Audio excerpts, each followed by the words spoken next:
So I decided, I think I'm just going to do a weekly show, and that way I can answer it to all of you at the same time. And you can just go back and watch these shows over and over again to see what's going on. So I'm just going to screen share, get into the information, and you can go back and watch this on YouTube. We usually upload it about 24 hours after I post this show. So you can look at it again and again, and you can see past shows and compare stats week over week. But I'm just going to compare this week to last week's stats that I shared last week. So let me just screen share to get to the information that is important. All right, so here we go. So here's all my information in case you do need to get in touch with me. You can call, text, email, DM me, whatever you want to do. I'm available for you guys, all right? So I appreciate that, and thank you for watching too.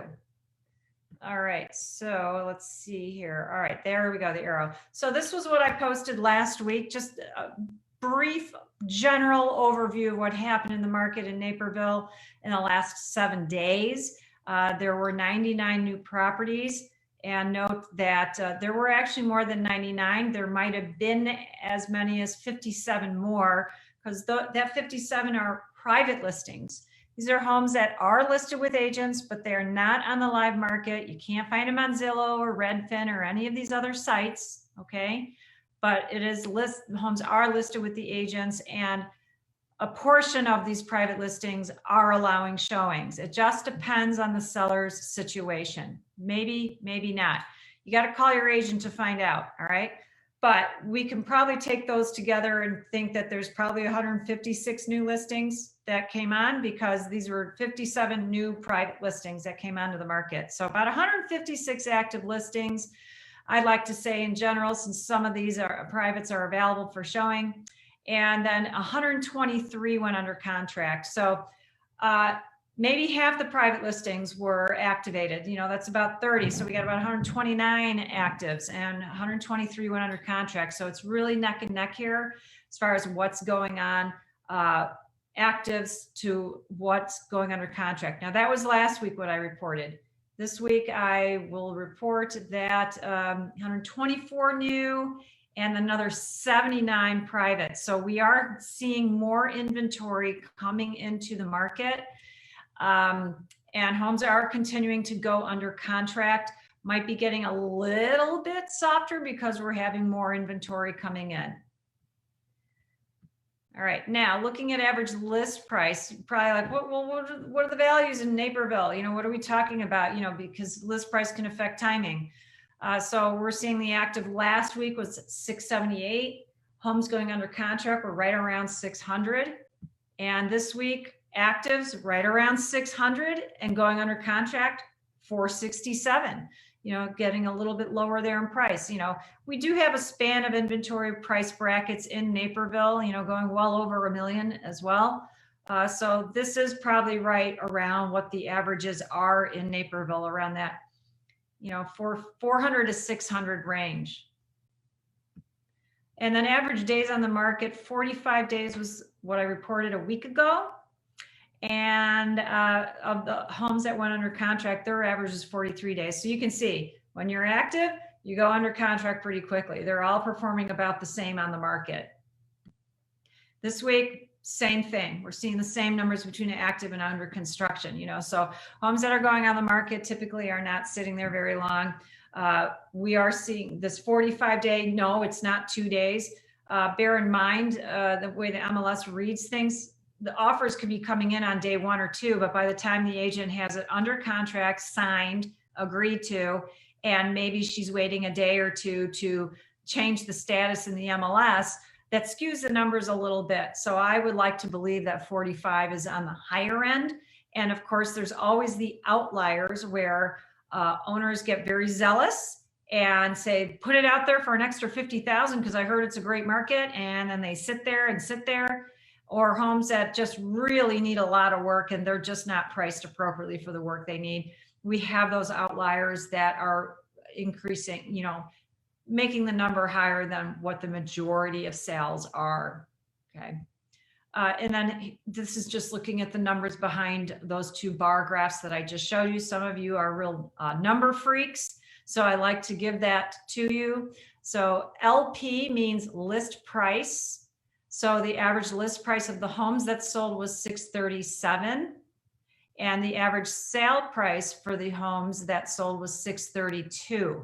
So we're seeing only a 5,000 difference thereabout, okay? 5,500 difference. Very, very small, okay? It's a very small percentage. That was a week ago. And now we're seeing the average list price for sold homes was $487. And the sale price $484. Again, a very, very small difference between list price and sale price, which means these homes are performing very well on the market. It's still a very strong seller market. Average number of showings per listing over the weekend. Easter weekend really dropped down to 2.37, although it's weird to say drop down because 2.37 last year was unheard of. And when we start getting into the twos, I'm like, oh my God, I've never seen this before.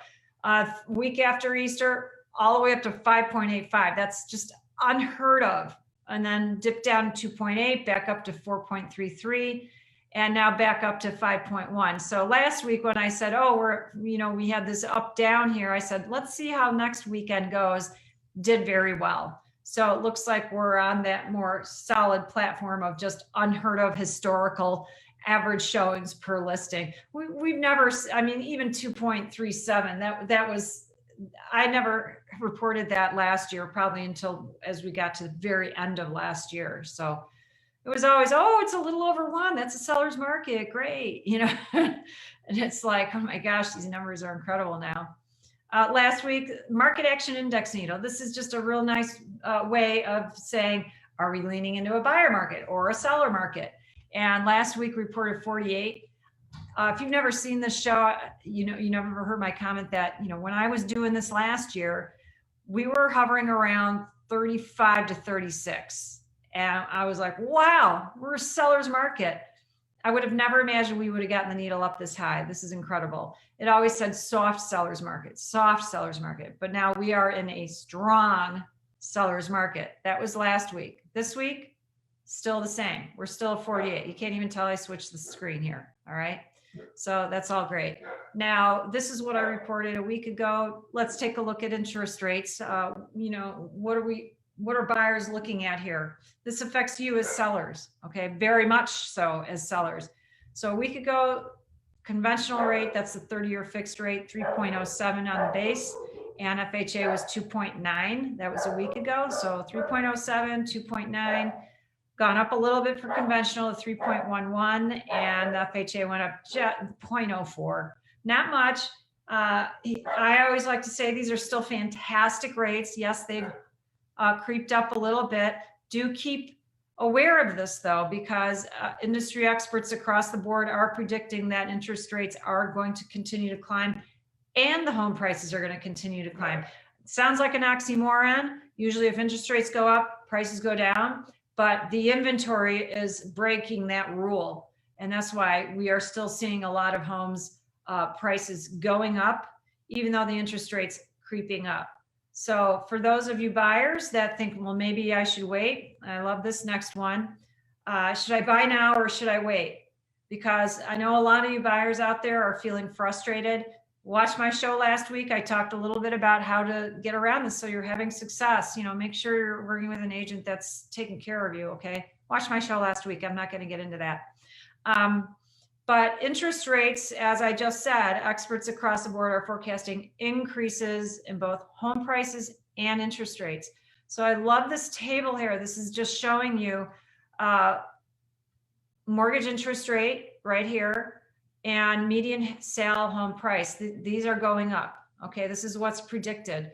So they're saying this is nationally. Okay, 324 for a national average. It's going to go up probably another 10K, and the interest rate's going to go up. So now this is showing you this is what's going to happen with your monthly mortgage. So do you really think you're going to be saving money by not dealing with this the bidding wars and stuff? You're not. So get that. Make that move now. if you want to get into more space or a different location or better schools, whatever your personal reason may be, don't put those needs off because you think you might save more by waiting. You're not, okay? Unless you're a cash buyer, you're only dealing with just the price increase. But if you're borrowing also, I highly recommend that you not wait. You know, just grit your teeth and get through, you know, the challenges as a buyer. Work with a really good agent. You know, I'm getting my clients' contracts accepted first time around, maybe a second time at most, okay? So if you're working with a good agent, don't fall for the cry story about, oh, I've made so many offers and I just can't win a house. It's like, you're doing it wrong, okay? Get the right agent that can help you fight for the house that you really want, so you're not writing offer after offer after offer. It is very, very possible. Get out there, take advantages of these interest rates, and get the home while it's still more affordable than if you're waiting down the road, okay? Thank you so much, everyone, for watching. I really appreciate it. I hope you enjoyed this information. I know I enjoy getting it out to you guys because I think it's really, really important that you do hear what the heck is going on out there, okay? It's important. Stay educated, you guys. That's how you make good decisions, all right? Instead of making emotional decisions. Make informed decisions. Work with an agent that's keeping you on top of the market. Or just watch this darn show every week and then you'll have an idea what's going on, okay? If you have questions and you'd like to direct them to me, as I said before, you can call me anytime on my numbers right here on the screen. I got my cell phone number there. You can call or text me directly. I am a real person here, accessible anytime, unless I'm in appointments, of course.